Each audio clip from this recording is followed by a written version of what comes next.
This segment of the Port Jeff Pulse is sponsored by Houndstown in Port Jefferson, home to the happiest dogs on earth. Make it special, make it Maloney.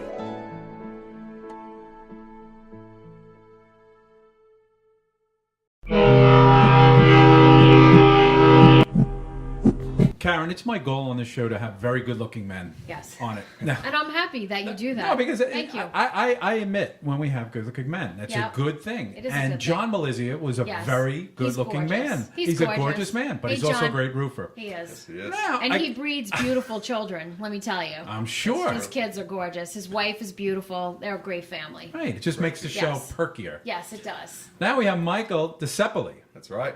who's a friend of John's, Yes. who sees our vodcast and says, I gotta get on there. And I'm all too happy to oblige. Absolutely. Thank you so much. You were Happy so to be well here. dressed. Thank you Yeah. for coming. Thanks for having me. And Yes. being part of our show. It's so fantastic. Now, I looked a little into your company, which is Heritage Financial Advisory Group. That's right. And I was intrigued and happy to see that you care about video Oh, we love video. immensely. Love it. I'm going to cut and actually show people this because this is some people just put up, let's be honest. They put, hey, honey, would you put the iPhone on me? Yeah, this is professionally done. Yeah. So we respect that. So let's cut to this and then you'll tell me what that's all about, okay? Got it. Let's cut to this one. And we'll show you what that daily cup of coffee is really costing you.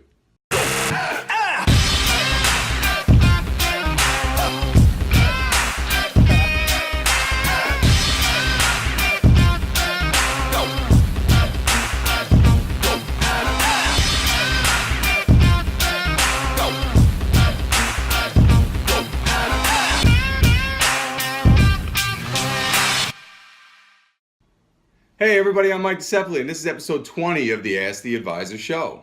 Tell me about that. So the Ask the Advisor Show is a weekly show we put out on YouTube, and we decided to tackle some basic financial concepts. You know, we think one of the biggest issues for people is lack of financial knowledge. So many people have investments but don't understand them. Yeah, So that's how the show was born. That's pretty much how it rolls. Yeah. So that's how we started it. This particular episode was taking something called the latte habit. You know, telling people how small changes can have a big impact on their financial future. So we looked at the price of a cup of coffee, and we take the average coffee drinker, which is about 3 cups a day, right? So if you think about if you're stopping out to buy those every single purchase, $3 or $4, it adds up over time. Especially if you go into Starbucks. Right, so then you can add a little bit more on top. And being in the investment community, we said, well, not only what if you save the money, but what if you invested the money? This is Over the brilliant. course The of compound a effect. 30-year career or 20-year career, however you look at it, the compounding effect is dramatic. So that was that particular episode. Can we admit some mistakes in our lives? May I? Sure. Sure, Man. go right ahead. Early Mistakes? on, when I was your age, I don't make any mistakes. What are you I talking knew about? these concepts. Yeah. Very important what I'm going to say. Yes. I knew these concepts. But then I had, I'm not going to live forever kind of thing. And, I went through some money. I have to be honest. And, if you can adhere to those standards, you really benefit from them later. Absolutely. But it's discipline. It's very difficult. It is discipline. It's discipline. It feels great to spend money. We all know it. It Does feels feel great good. to buy things, and when you make a nice purchase, it feels Right. good to take it home. But we're looking at things over more than just 1 week or 1 month, or when Correct. we're trying to look at the long-term Yes. impact, and that's really who we work with, people on 1 a year, longer 5 The years, latte 10 thing year is and beyond. beautiful because, we all did used to drink 50-cent cup of coffees, and now we yeah. do think nothing, especially I have the app, let's get it out in the open. Right. Boom, $5. I don't even think I'm spending the money. I get the Right. whole psychology of it. Howard Schultz is a genius. Absolutely. He's investing his money. I know that. Listen, he's investing it over and over again in Yeah. their stock and reinvesting. And that's the thing, when you bring debit cards into play, credit cards, Yes. it's so easy to spend It's money. not really and money, you that say. $2, $3, $4 purchase, you don't feel it at all. Right. But if you look back over the course of a month and how much you actually spent in the course of a year, the way we did the math on this is if you spend $6 a day on coffee, and you multiply that over a work week, and then by the course of a year, it's about $2,200 that you spend. So if that money was put to your benefit in an investment account, even with a nominal return, it adds up a lot over time. And think about if you still smoke cigarettes. Well, that too. And Well, the that price of too, those yeah. just keep Spices. going up and up Forget and it. up. Right. You know what? Do a whole thing on, if you haven't done this already, on investing in your vices. Yeah, that's the thing. There's some people out there that focus solely on investing in vices, and that's not something that we do. What de-investing? There is money in I meant that, de-investing. right? There is money in that, but I mean replacement of. right, sure. But the Was thing is it's small changes, and most people Right. look at a goal and they Right. say, well, I can't save Yeah. $1 million. Right. Well, nobody does it God, so overnight, true. Right. But if you start with $100 or $1,000, it's a lot more achievable. And how awesome is this getting advice from somebody that's young? I love that. No, it's fantastic. It's awesome. But also the way in which you're communicating via video, social media, you're getting into those folks young. So I love it. So for example, this video we just showed, it's nice. It's 1,100 views. So you're making an impact. Love it. Yeah, we appreciate the support that we've been getting from the community online, and when we look at the largest growing group on Facebook, it's 50 plus. So while we that are true? trying to educate millennials, that is Really? the largest growing demographic. On Think Facebook. about all your parents, grandparents that have been getting on My Facebook mother-in-law's in the on last it. few years, right? It's true. And they like everything. She's 80. They share everything, so it's I'm in that fantastic. 50 plus group. My mother's on there too. She loves Facebook. She uses it Where well. it's our generation now is Facebook, Sure, right? right. Yeah. I'm 49, so I mean, You do any Snapchat? So we haven't found a way to Instagram? utilize Snapchat yet for the business. We're on Instagram. Instagram. And we use A that more for portion of this tips. video would work. You're right. on You're right. Snapchat. Yeah. You're right. We don't have the community following yet, but we have to work on that. Yeah. We haven't even gotten into your business yet. Now we're going to do that now because this is very, very, very cool. It's what exciting. You're doing. What's the history of your business? It was your dad who started it? That's correct. 1987, my father started the business. We've grown a lot over time. Originally, it was started in Smithtown, New York. Then it migrated out to Santa Mauritius, eastern Long Island, and we were there until 2013. And we outgrew our space at that point, and we came to Port Jeff. Port Jeff is a great destination. We actually see a tremendous impact on our clients. They're willing to travel to the office now because they say, well, after we're done, I can go to lunch. Yeah. I can come down here and look at the sound. Right.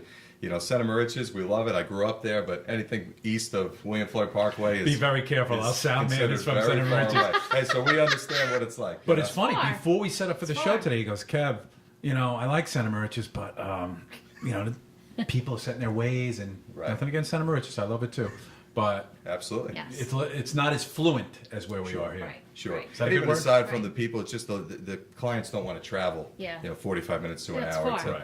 Santa Mauritius. Port Jeff being more of a destination. Right. We see people are like, oh, I'm happy to come, and I'll bring my Yeah. neighbor too. Right, So right, it's right. been good for our business. I want to go right to the meat of what's happening right now in May of 2017. We saw this new president being elected, and we've seen, and you'll give me an exact number, hopefully, a rise in the stock market, for example, of what feels like 17, 18, 20%. You'll tell me. Right. What's really happening now? So right now you have a lot of anticipation of what is to come. Right now, we know the new administration has been in there a couple months at this point. They have a lot of plans, but nothing's truly been achieved at this point. So when we sit back and look at what's driving the stock market, and even go further back to the election, everybody Okay. said if Donald Trump wins, everything's going to come unglued. Yeah. Markets are going to fall apart. The economy's going to tank. So we've seen the exact opposite to the tune of about 3,000 or so points on the Dow.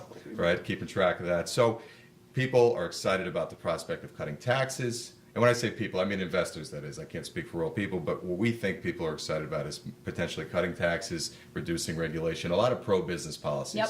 Now, of course, he's got policies that people don't like, and they'll have Sure. their time Yeah. to discuss those. But from a purely financial Yep. point, to have a businessman in the White House, I think people are excited good. about what that could bring Yeah. for America. Yep, So, for and sure. and especially with international money coming into our country. So in the investments that you currently, and I'm sure it runs the gamut, that you currently recommend, let's start from the beginning of the year. What do you like to talk to clients about in terms of, actual investment instruments? Right.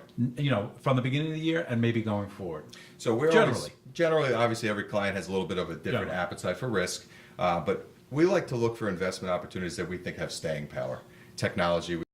Technology is not going anywhere. No, People it's can't not. live without their iPhones, Yep. Facebook, their social networks, Amazon, right? Amazon Prime, and if you've shopped on there, Yep. why even go to a 15 store years. ever again? Yep. Right. I- So we love I'm things like that. the online girl. Absolutely, I'm Yeah. the same way. For Christmas time, I haven't stepped foot in a store in 3 years. See that? So, we look, the market will go through its variations, ups and downs, and we try to get people to focus less on the day to day and week to week. Okay. Because that kind of keeps them not focused on their goals. If they're looking at, the market's up, the market's down, the market's up, it gets too emotional.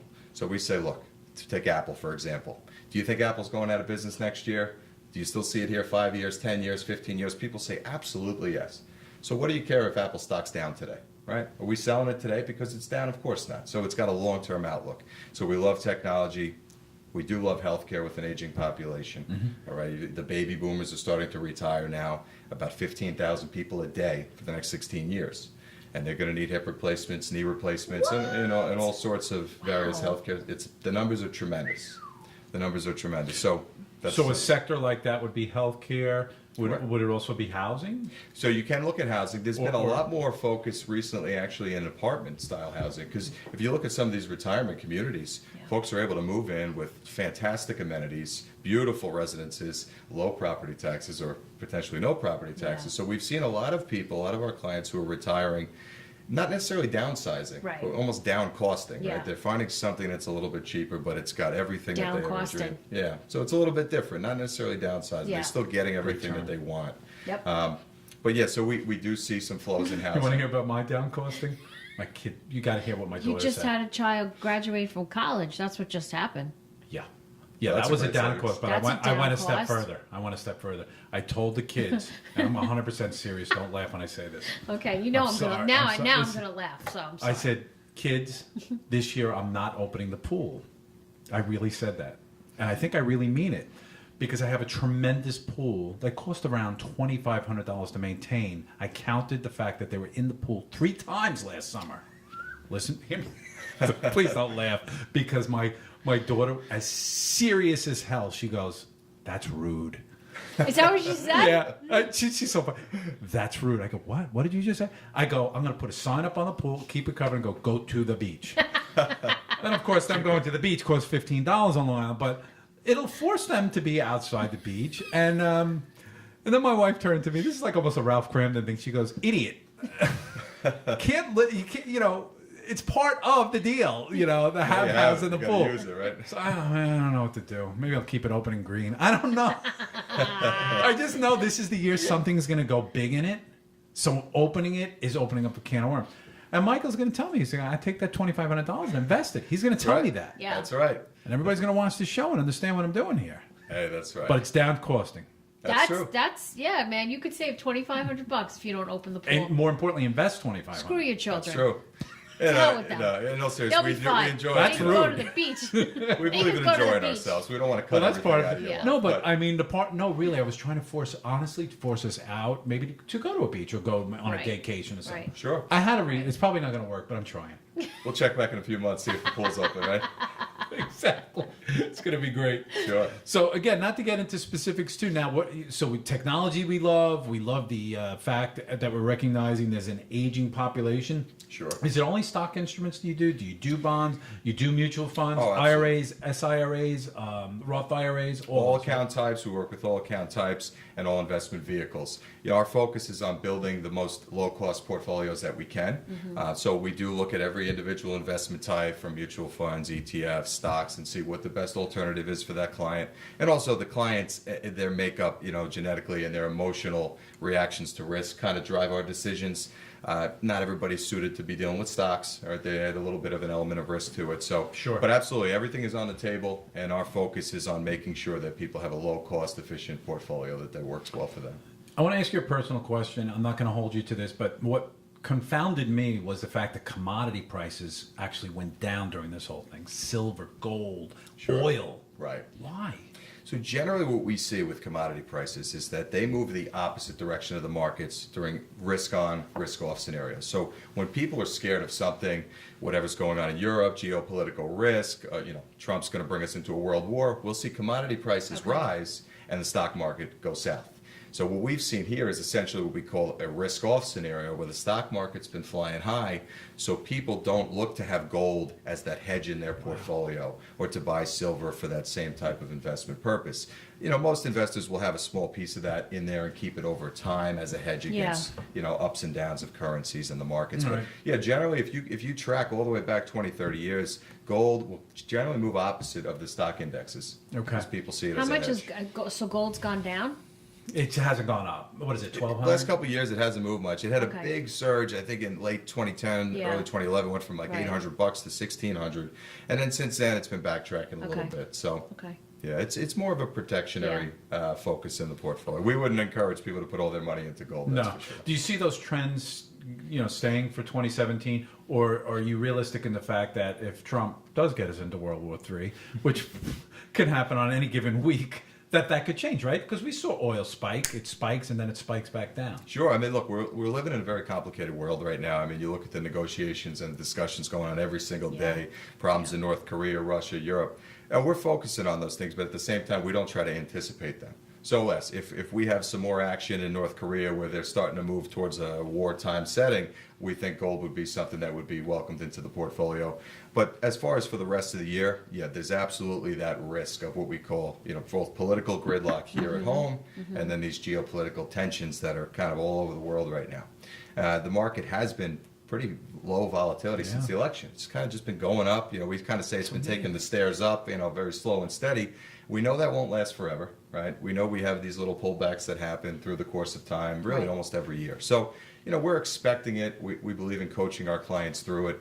But, as you mentioned with the show, we put out so much education that our clients kind of know how we're going to react. What's going to They know what's coming. They know how we're going to react. And they know that, if they call me up, then the market's down 1% in a day. We're not panicking. No. We're saying, Kevin, what changed? Are you retiring tomorrow? No? Okay. So really, what Are you changed? retiring in 50 years? No. So I get it. Karen, do you have specific questions for Michael? Because now's your opportunity. Free advice. I love questions. This is good. It's what would you say to the person? I'm 49, so I've always been in the stock market with the investments that we've had, and we've never really saw a return on our investment. We This is a hold great question. we hold the money, so we kind of stay static, but we've never really made any money, so to speak. So, but I still have faith in the stock market, and I still have all of those investments that you mentioned before. So what would you say to somebody like that who is kind of skeptical, about the stock market? Can I qualify it before you answer? Sure. When you say you're in the stock market, in individual stocks or mutual funds? Both. Okay. Both. So what I would say to that is, when we're talking about the stock market, we have so many different types of I know. investments, right? Yep. And different investments act differently in different scenarios and Yeah. different economies. Some investments are geared to go up when the economy is good, and some do the opposite. So I think the first thing we would say is, and that we see is very common, is many investors have plenty of investments, but really don't know what the investments are, and more importantly, what the purpose of those investments. How will they react in a strong economy? How will they react in a weak economy? In rising interest rate environments and so Yeah. forth. So I think the first thing that we would do is we'd say, you really need to sit down and get a closer look at not just the types of accounts you have, but really what's in them. Because there may be something underneath the surface there that may be causing some underperformance. We also do a full analysis of the fee structure of your accounts. So not to pick on mutual funds. Obviously, we think mutual funds are great for investors, but Fee there's structure. a lot of added Big. fees in those, which can eat away at your returns. Yep. So that could be something. Okay. And so a lot of the times it's us taking the time and really looking at the individual pieces And pick it apart. and making sure they're still good for Karen. Do they Yeah. line up with your goals, your objectives? Right. Or maybe you want to take more risk. Yeah. Right? Maybe you Yeah. want more returns and it's Yeah. something that's appropriate for Yeah. you. So it doesn't happen quickly. We spend usually an hour to an hour and a half with somebody talking Okay. to them about, to us a goal is not retiring at 60. I mean, that's the beginnings of a goal. But Yeah. to me, a goal is, I want to take my entire family on a cruise when I turn 65, and it's going to be $30,000. Or, I want to buy a vacation home in Florida. Right. We try to put tangible goals in place Got it. and then mold Okay. your money to achieve those goals. Okay. Good answer. Yeah, it's a great answer. Yep. It's been, pretty over the last 6 months, as I said, it was if you just had in the right sectors that you were talking about, Sure. you were doing good. Right, right. And we've seen a big change, too. A lot of industries that were really left for dead for the last Yes. 8-10 years, industrials, coal miners, places like that saw no life for a long time. All of a sudden now, Yeah, how with the they new doing? presidency and new policies, They're doing good. they've started to rally. So That's we've seen awesome. a lot of those companies that have returned big gains over the And past 6 months. what about like airlines or like infrastructure, like any of those kinds of Well, companies? the airlines How have are been a they very doing? interesting thing over the last couple of weeks if you've been watching the news. They've had their share of problems. Yeah. But, as passengers, where else do we have to turn to, right? I mean, not to say they have a monopoly on it, but we're still going to fly if you're going somewhere, and you kind of got to deal with it. But yeah, so airlines are an area that we keep an eye on, but there's been too many what we call headline risk right now. Every different day, you have an airline that's headline risk, dragging somebody off a plane, or families are getting no bumped, more laptops on the planes now. Yeah, That's true. that's there's certain phones that were exploding on planes, and then they restricted certain laptops and stuff Now you're not like allowed that. to have a laptop on the plane. Unbelievable. I had no idea. Yeah. Very intelligent, Michael is. Thank you. Very, very intelligent. I can tell he offers the right advice to your clients. It's fantastic. Well, because you have that legacy. You have that, if you just came out of school, maybe not so, but you have that legacy. Yeah, we're not a fly-by-night. No, I know. No. Tell us about your local firm. Where are you located? Yes, How many local. employees? Just talk to us about your office. So we're located in Port Jeff Station in the Washington Professional Park.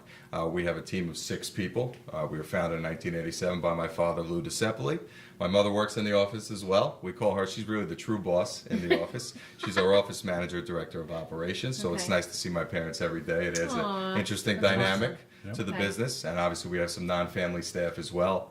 Generally our clients are individuals, families, and business owners, both local and nationally. We do work across state lines. Technology makes the world a lot smaller.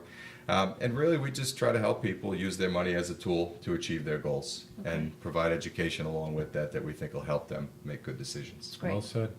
I want to ask you about Apple. I'm not going to hold you on anything, especially with financial advice. Warren Buffett got big into Apple, I think it was about 6 months ago. And I just looked at it and it was like, it's a perfect example, right? Right. You don't want to follow a trend or follow somebody because that's in itself is risky. But sure enough, I think the stock was 98. It's 156 now. He got into it. There's a certain part of Apple, to me, tells me that they stopped innovating, but then there's an article that comes out and says their next phone's going to be over $1,000. And so all you do is the multiplication, and it's like the profits are unending. So I'm not holding you anything, and this is, informal, but what's your take on Apple itself? Well, we're a big fan of Apple long term. I think the one thing with Apple that's different than a lot of other companies, they are held to such a ridiculously high standard in the products that they make and in the numbers that they report on a quarterly basis. I mean, just go back 3 months to the previous quarter. They reported, I think, their earnings. They shipped about 85 million phones, and their earnings was $50 billion. And that was a down quarter for them, and the stock went down for the next 2 weeks. Did you say 85 million phones? 85 million iPhones, and they 85 reported million around anything? $55 billion of revenue. And that was considered a down quarter for them, even though it was the best quarter in American history. So if you look at the standard that they're held to, it's just really unbelievable. So crazy. And I can't even wrap my head around that. Right. And if you're asking me today, is Apple overpriced? I mean, personally, I think no.